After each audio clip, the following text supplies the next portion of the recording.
വയനാട് ചൂരൽമലയിലെ അതിജീവനത്തിന്റെ ഒരു നല്ല കാഴ്ചയിലേക്കാണ് ഇനി. ചൂരൽമലയും മുണ്ടക്കയും പൂർണ്ണമായും ഉരുളെടുത്തപ്പോഴും നിശ്ചയദാർഢ്യത്തോടെ തല ഉയർത്തി നിൽക്കുകയാണ് ചൂരൽമലയിലെ വൻ ആൽമരം. ഉരുൾപൊട്ടലിൽ ആൽമരത്തിന് ചെറിയ കേടുപാടുകൾ സംഭവിച്ചിട്ടുണ്ടെങ്കിലും അന്നും ഇന്നും ഒരുപാട് പേർക്ക് തണലേകുകയാണ് ഈ ആൽമരം.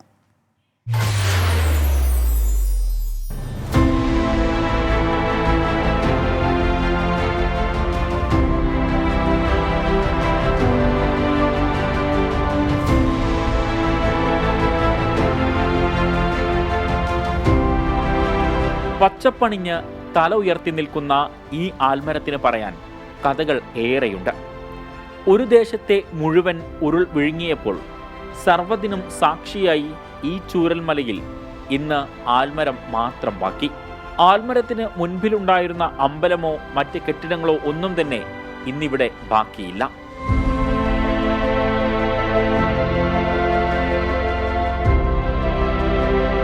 ചൂരൽമല ശ്രീ ശിവക്ഷേത്രത്തിന്റെ ചുറ്റുമതിലിനുള്ളിലായിരുന്നു ആൽമരം സ്ഥിതി ചെയ്തിരുന്നത്. കാണാൻ ഏറെ മനോഹരമായിരുന്നു ക്ഷേത്രവും പരിസരവും.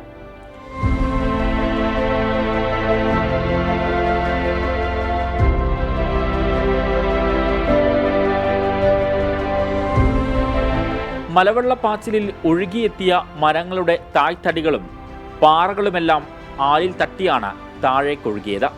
അതിനാൽ ചെറിയ മുറിവുകൾ ആൽമരത്തിനുണ്ടായിട്ടുണ്ട്. താഴ്ത്തടിയിലെ തോലുകൾ അടർന്നുപോയി, താഴത്തെ ചില്ലകൾ ഒടിഞ്ഞു വീണു. എങ്കിലും എന്തിനേയും അതിജീവിക്കുന്ന കരുത്തുമായി ആൽമരം ഇന്നും ഇവിടെ തല ഉയർത്തി നിൽക്കുകയാണ്.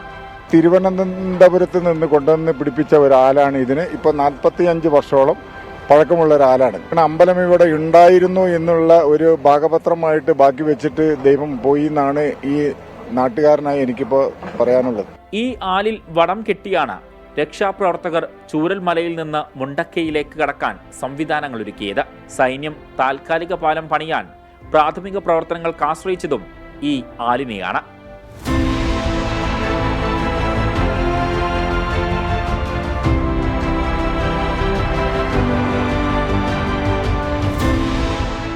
ദുരന്തം വിതച്ച ഈ ഭൂമിയിൽ അതിജീവനത്തിന്റെ പച്ചപ്പണിഞ്ഞ മനോഹരമായ കാഴ്ചയാണ് എൻ്റെ പുറകിൽ കാണുന്ന ഈ ആൽമരം. ഉരുൾപൊട്ടലിന് മുൻപും ഉരുൾപൊട്ടലിന് ശേഷവും ചൂരൽമലയ്ക്കുണ്ടായ എല്ലാ മാറ്റവും കണ്ടറിഞ്ഞ ആൽമരം. ഇന്നും ഈ മരം കുറെ അധികം പേർക്ക് തണലേകുകയാണ്. ക്യാമറമാൻ മനു ദാമോദരനൊപ്പം ഷഹദ് റഹ്മാൻ, 24 വയനാട്. ആ ദൃശ്യങ്ങൾ കണ്ട് എത്രത്തോളം അത് കൺവേ ചെയ്യുമെന്ന് അറിയില്ല. പക്ഷേ ആ ആൽമരത്തിൻ്റെ പകുതിയോളം വെള്ളവും കല്ലും മണ്ണെല്ലാം കൂടി ഇരച്ചു വന്ന കാര്യം നമ്മുടെ അവിടെ നിൽക്കുമ്പോൾ അവിടെ ആൾക്കാർ പറയുന്നുണ്ടായിരുന്നു. അത്രത്തോളം ഉയരത്തിൽ, അത്രയും ഉയരത്തിൽ വെള്ളം വന്നു എന്ന് പറഞ്ഞാൽ എനിക്ക് ഒരു 4-5 അടി ഉയരത്തിൽ, അല്ലെങ്കിൽ എന്നെപ്പോലെ 4-5 പേർ എങ്ങനെ പറയാം, അതിഭയങ്കര പൊക്കത്തിൽ വെള്ളം അവിടെ വന്നു. അതുപോലെ തന്നെ ആൽമരം മാത്രമല്ല, ഈ പറഞ്ഞ വെള്ളാർമല സ്കൂളിൻ്റെ പൊളിയാതെ നിൽക്കുന്നൊരു കെട്ടിടമുണ്ട്.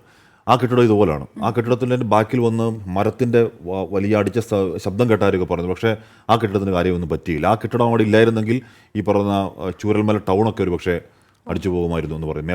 മേപ്പാടിലേക്കൊക്കെ ഒരു പക്ഷേ എത്തിയേക്കുമായിരുന്നു എന്നിങ്ങനെ പറയുന്നുണ്ട്.